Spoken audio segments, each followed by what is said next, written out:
Ana esikula kuwange yote mumutwala.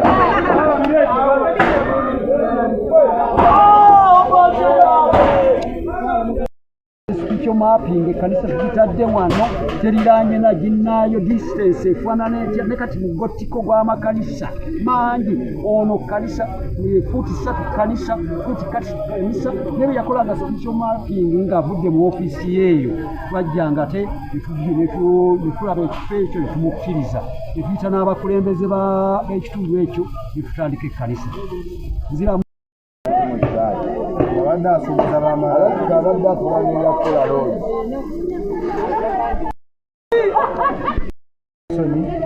yamanya tanti naye ng'omwami ono ayonoona ddiini ly'abarokole bw'otunulatunulamu omusajja yerimbise mu ddiini y'abarokole naye si musajja mulokole musajja mubi so mbadde nsaba nti abantu bwe bati tutengayo okwegendereza abantu bamabeetula nti basumba bebanga batugenda kugoberera abantu tugobereranga abantu betula nti bantu batuufu naye omusajja ono musajja muzibu si muntu mulamu wabula mubbi bubbi yerimbise mukuba abantu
okwerimbika mu ddiini nga muli basamize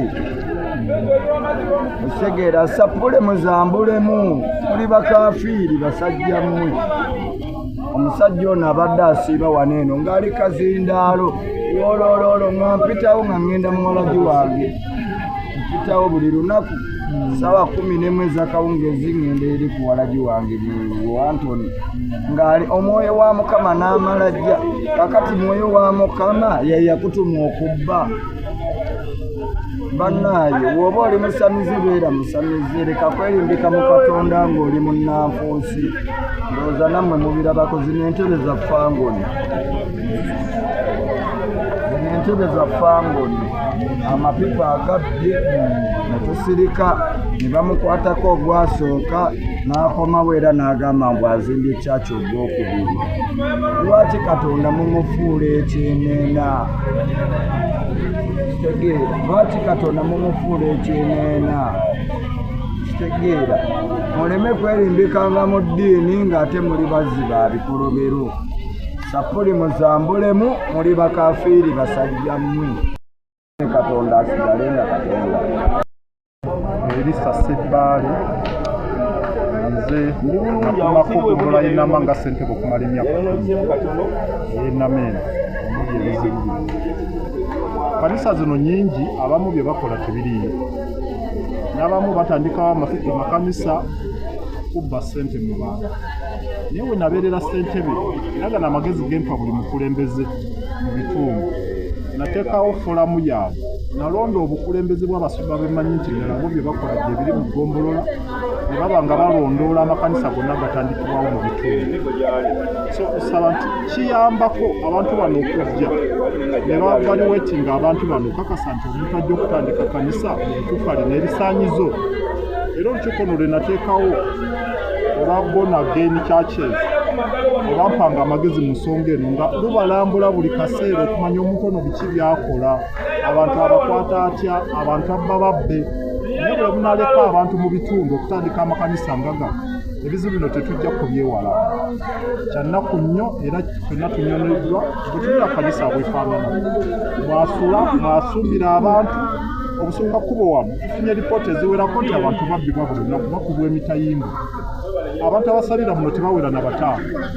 Mwabakulembeze mukola ki? Muteekewo obukiiko obulondoola abantu bano okuviira ddala waggulu, olukiiko olukulu ku ssenta olutwala kanisa zino ez'abalokole.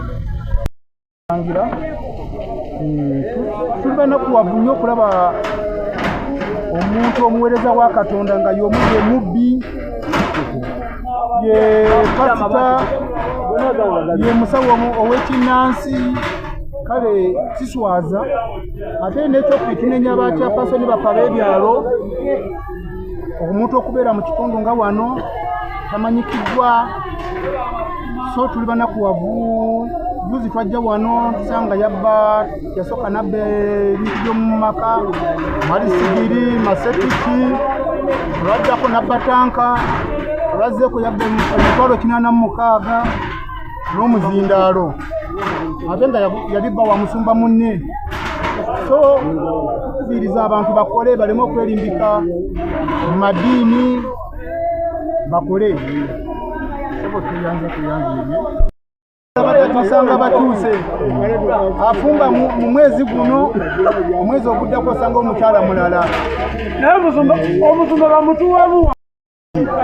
Alowooza nti nno Katonda agenda va ku Big God adde obitegeera, kumbe sitaani yamukulembedde. Kubira Mukama Katonda engalo ez'amaanyi. Olwaleero njagala kwebaza Katonda nti omuluka gwange guno gwenda mubiro gubadde gujjudde okusomoozebwa, naye era njagala kusaasira nnyo omukozi waffe ono abadde yeeyita omusumba. Olwaleero njagala kwebaza Katonda nti omuluka gwange guno gwenda mubiri nga kansala w'ekitundu.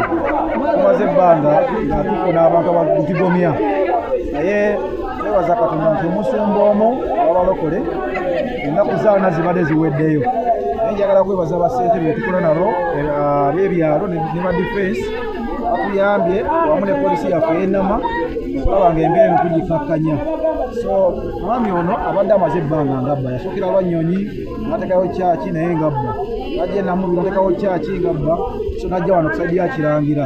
Naye olwaleero tukkaanyizza tumugye ku kitundu kyaffe ate tumuteeke ku poliisi asobole otubuulira bazze ngabba nabo, kubanga tukitegedde nti alina gurupu nnene era tugenda mutwala ku poliisi paka poliisi ng'etuyambeko okunoonyereza atuba abalala bazze akulanga nabo. Naye njagala kwebaza abantu b'omuluka gw'e Namubiru, mwebale nnyo, mwebalire ddala okuma obuntu bulamu, kubanga tugezezzaako okwewala embeera ya mob justice. Ebiseera ebisinga tugamba abantu baffe butatwalya amateeka mu ngalo nga bwe mulabye, era olwaleero obukaka bubaddewo. Njagala kwebaza abantu baffe olw'obukakamu obwo, era nakati nga mulaba embeera eriwo, tusazeewo ebintu byonna bifulume, abantu balondemu ebintu byabwe, era abasinga mubalabe baggyemu ebintu byonna yadde alina ng'omusumba byonna ebintu bidde. So twebaza Katonda nti olwaleero ennaku za 40 ziweddeyo. So nze nga kansala Solomon njagala kulabula abantu abalala bali eyo, senga musumba agezaako n'amenya amannya gaabwe tugenda kubakimayo bonna nabo batubulye gurupu eyo ennene yazenga akola naye okutugumya abantu. Abantu badde bakaaba wano bababbye ebintu, bamenye kantini z'abantu, amaduuka bagabbye n'amayumba. Twebaza Katonda nti obulamu bali tebunnaba kugenda. So njagala kwebaza ng'omukulembeze atwala omuluka guno, mwebale nnyo, mwebalire ddala. Nze chairperson wa C2 ey'omuluka guno gw'e Namubiru.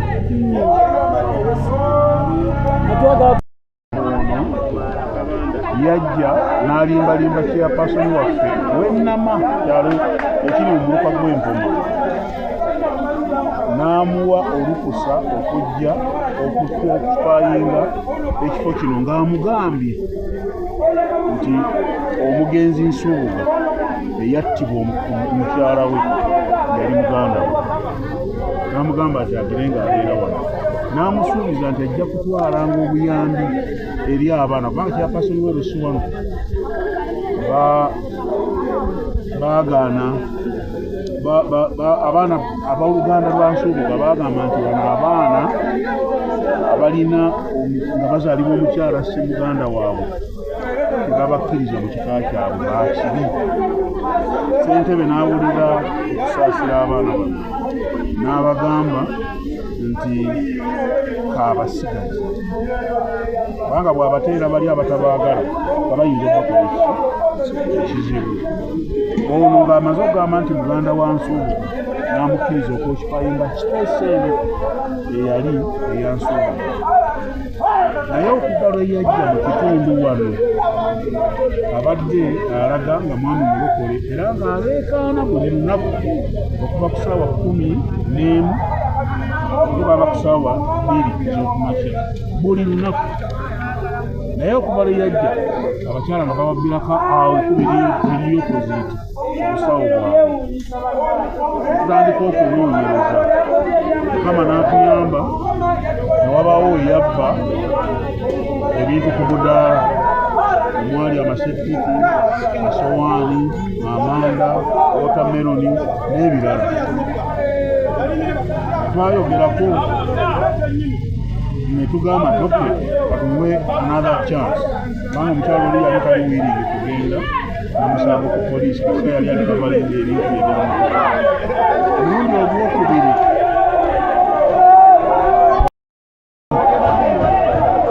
yabba ttanka. Omulundi ogubadde ogwokusatu yabba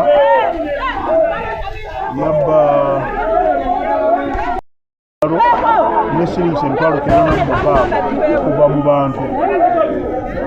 Ku luno ne mubuuza naye ggwe kiki oli musawo muganda kubanga abadde n'okulagula alagula, oli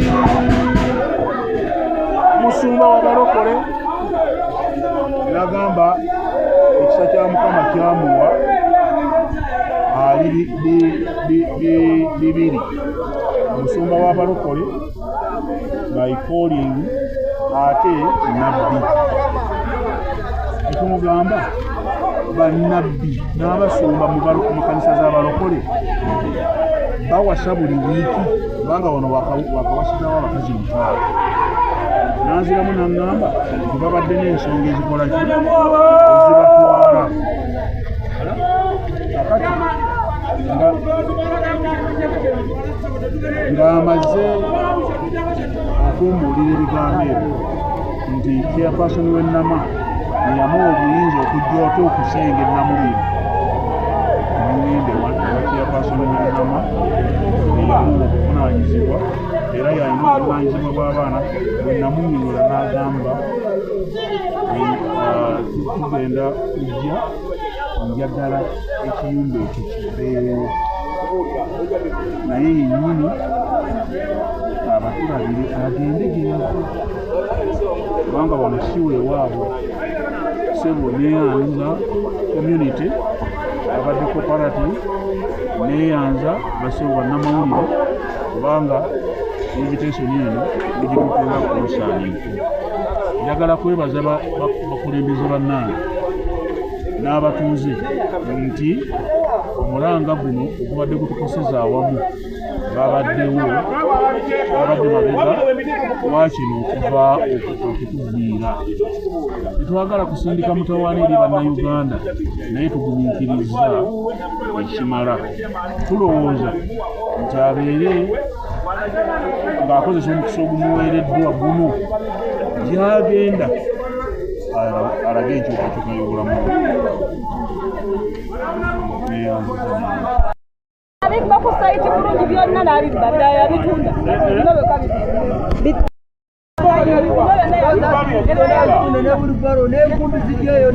n'enyondo byonna bino beka bitulabyeko kagende kama gundi yogera yafa nanyini wano yafa era nze nabagamba abasirikale ba Lufeeri nabagamba oyo mubbi naawe si wawe muganda we yamule baliose ne bamutujira ku kyalo kubanga mubbi ebyaddala naye akoze bubi nnyo okwerimbika mu ngeri y'abapasita nga yeefuula pasita naye ng'ate mubbi musawo muganda ate mubbi akati Katonda atuyambyeko n'atukwatirako pasita Yesu yazuukuse ennaku z'omubbizi baana